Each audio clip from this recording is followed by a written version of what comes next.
Halo viewers, kembali lagi di Berita Populer Indoposko. Viewer bisa lihat dan baca semua berita terupdate hanya di website Indoposko. Bersama saya Bu Haji, buka aja Indoposko. Dan saya Pak Haji, pantau aja Indoposko. Masih ditemani oleh redaktur pelaksana Indoposko, yaitu Bung Aldo.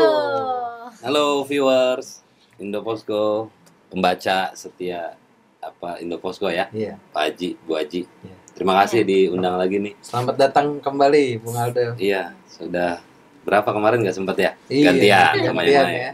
Iya. Siap. Oke viewers, kita masuk ke berita yang pertama. Mafia mulai menghidupkan mesin untuk menyerang Menteri Sofyan Djalil. Ada kemajuan sangat besar di Kementerian ATR atau BPN selama kepemimpinan Pak Sofyan Djalil.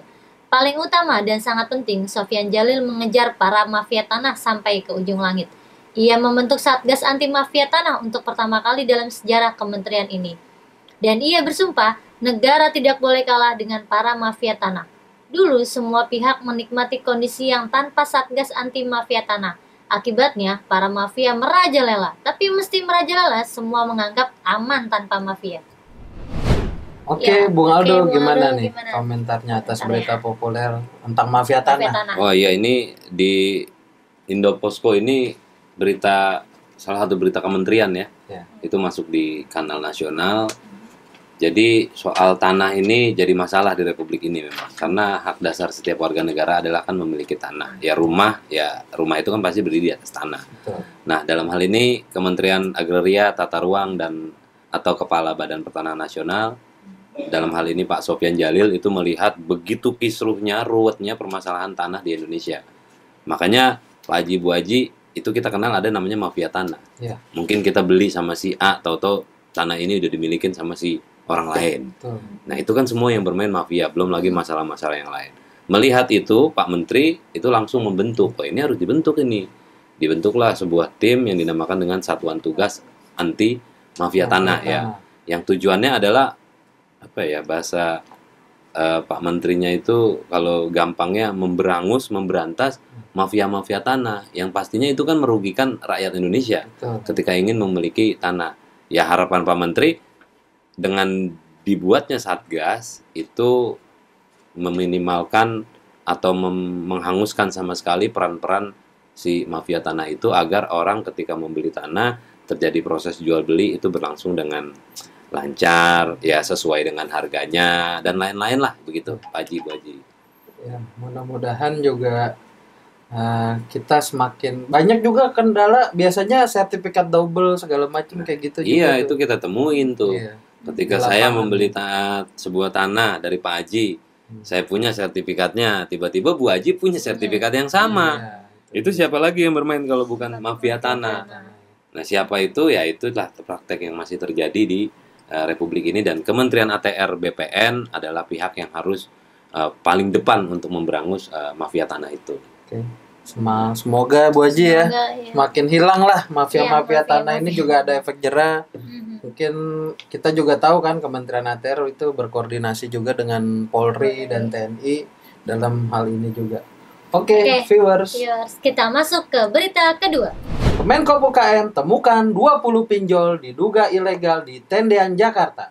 Sistem pinjaman online atau pinjol yang diduga ilegal ditemukan di Jalan Tendean, Jakarta oleh Kementerian Koperasi dan Usaha Kecil dan Menengah. Dalam temuannya itu terdapat satu gedung yang dipakai oleh 20 koperasi pinjol.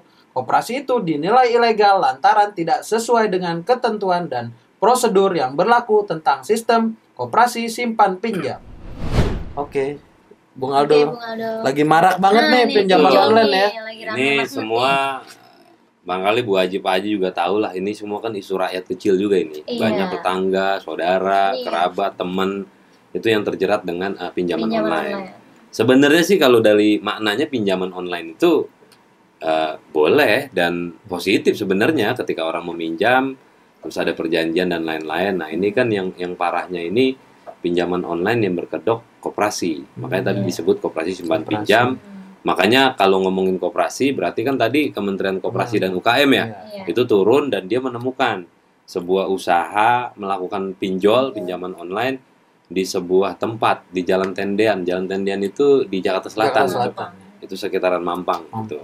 Itu ditemukanlah itu, makanya yang menjadi menarik dan dibaca oleh pembaca setia Indoposko masuk di dalam berita populer karena pinjol ini benar-benar isu rakyat. Dan kita tahu pinjol itu ya sederhananya beginilah, apa yang kita pinjam itu dengan bunganya itu kan sangat nyekek banget Iya, ya, betul. sangat tinggi. Dan Nggak juga masuk banyak akal prakteknya, cara-cara penagihannya itu sampai mempermalukan peminjamnya itu. Betul, saya pernah nih Pak Haji Bu Haji, ada teman mungkin minjam ya, saya nggak Iya. tahu. Itu tiba-tiba di WA gitu misalkan. Iya. Kamu temennya Pak Haji ya, kamu temennya Bu Diteror Haji, kita ya. diteror, suruh bayar ini, suruh bayar ini. Itu benar-benar populer beritanya karena memang itu menyentuh banget rakyat kecil itu. Kan banyak Iya, masyarakat kita yang sebenarnya kan gampang pinjol itu. Karena kan semua udah melek teknologi. Betul. Siapa sih yang nggak punya handphone? Iya. Nah, dia kan menawarkannya melalui handphone yang kita punya kan. Tergiur lah kita gitu. Makanya kita apresiasi salah satu upaya dari Kemenko UKM menemukan dan menindak yang berkedok KSP itu, Koperasi Simpan Pinjam, di sebuah tempat di Jakarta Selatan untuk bisa meminimalisir dan menghilangkan praktek pinjol ilegal ya. Iya, betul. Perlu digarisbawahi ya, ini pinjol ilegal nih maksudnya. Ya. Jadi kalau bisa dibilang yang KSP yang ilegal yang ilegal ya. Ilegal itu jadi tidak terdaftar di Kemenko UKM ya. Pasti. Kalau yang satu lagi yang tidak terdaftar di OJK. Betul, karena Ya. usahanya dia harus Usahanya. izin atau rekomendasi atau Betul. ACC dari Otoritas Jasa Keuangan atau OJK. Oke, viewers, kita harus pintar juga ya, Bu Haji ya. Harus berhati-hati Hati-hati dalam pilih-pilih juga untuk ya mudah-mudahan juga negara memfasilitasi melalui himbara atau lembaga keuangan resmi lah untuk membantu keuangan di tengah pandemi. Tengah Emang pandemi. agak sulit ya, Iya, Bu Haji, buat betul. kita semua. Oke, viewers, kita masuk ke berita yang ketiga. Barca resmi pecat Koeman. Barcelona secara resmi mengumumkan pemecatan Ronald Koeman sebagai juru taktik klub Katalan tersebut menyusul kekalahan dari Rayo Vallecano pada Kamis 28 Oktober 2021. Kekalahan tersebut membuat Barcelona harus berada di urutan ke-9 klasemen La Liga. Di musim ini, Barca baru memenangi 4 dari 10 pertandingan.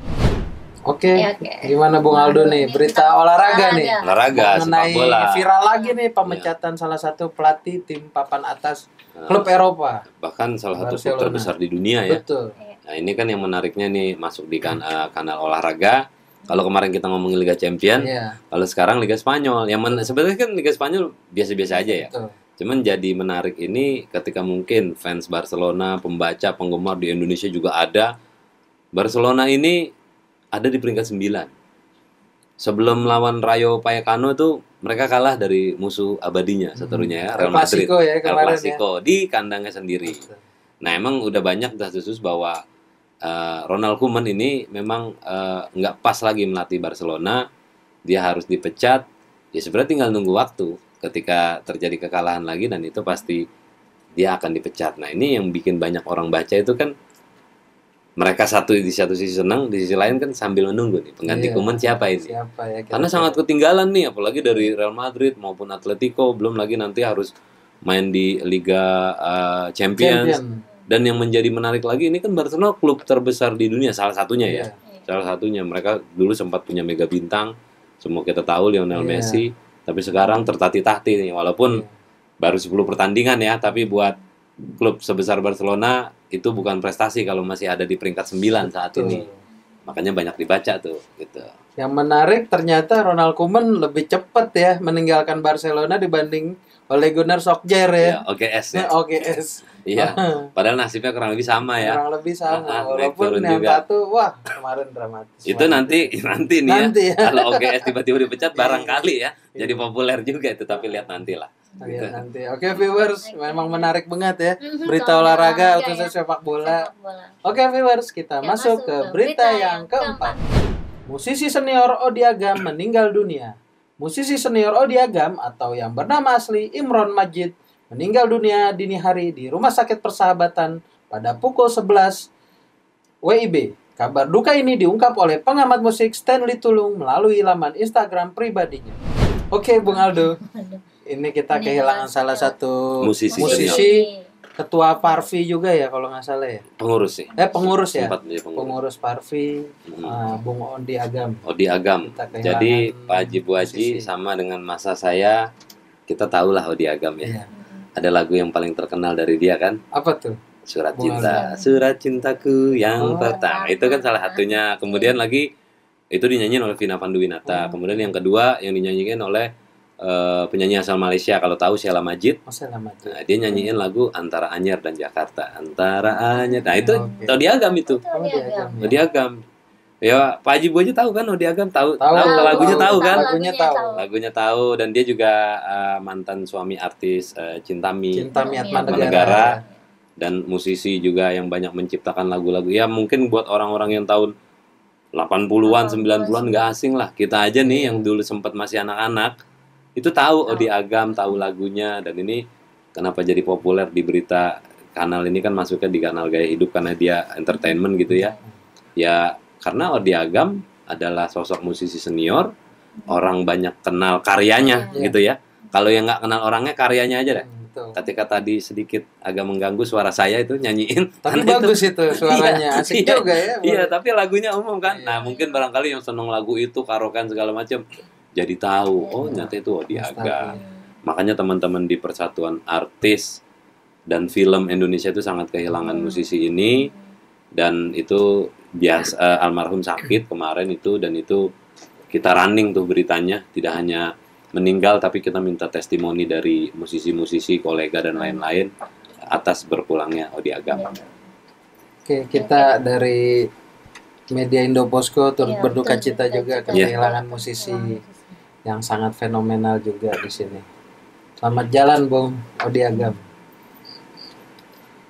Oke, viewers, kita masuk ke berita yang kelima. Dukung pemulihan ekonomi, BPKH gelar Konferensi Haji Internasional. Badan Pengelola Keuangan Haji atau BPKH bekerja sama dengan Bank Indonesia menyelenggarakan Konferensi Haji Internasional yang akan diselenggarakan pada 27 sampai dengan 28 Oktober 2021 secara daring dan luring sebagai rangkaian acara Indonesia Syariah Economy Festival atau ISEF 2021.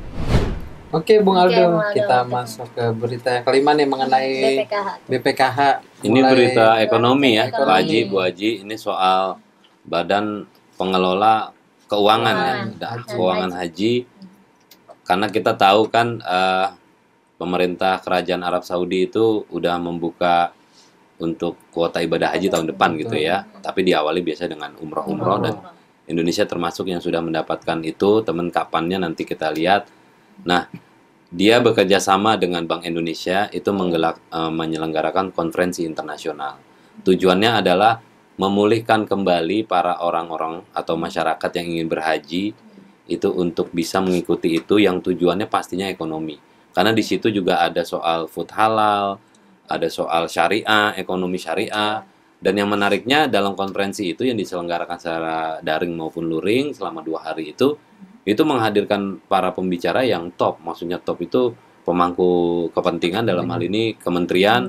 Itu kita baca bahwa direncanakan tuh Menteri Perdagangan, Menparekraf, kemudian Gubernur Bank Indonesia juga akan menjadi pembicara di forum itu.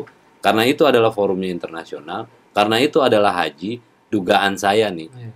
Itulah yang dibaca oleh para pembaca setia Indoposko, karena mungkin ada insight, ada update terbaru soal pelaksanaan haji ke depan. Karena udah pasti kan akan ngomongin haji. Iya. Walaupun turunannya ada ekonomi syariah, food halal, makanan halal, dan lain-lain. Dan karena ngomongin haji otomatis ngomongin umroh juga. Ngomongin umroh itu udah pasti, Udah karena pasti. kan tanda petik pemanasan dari Nah, Kerajaan Arab Saudi sebelum membuka haji untuk Indonesia itu kan diawali dulu dengan umroh-umroh ya, yang sudah mulai digelar begitu. Begitu. Oke, menarik viewers. Kita udah membacakan 5 5 berita populer ya Bu Haji ya. Di Indoposko. Di Indoposko ya.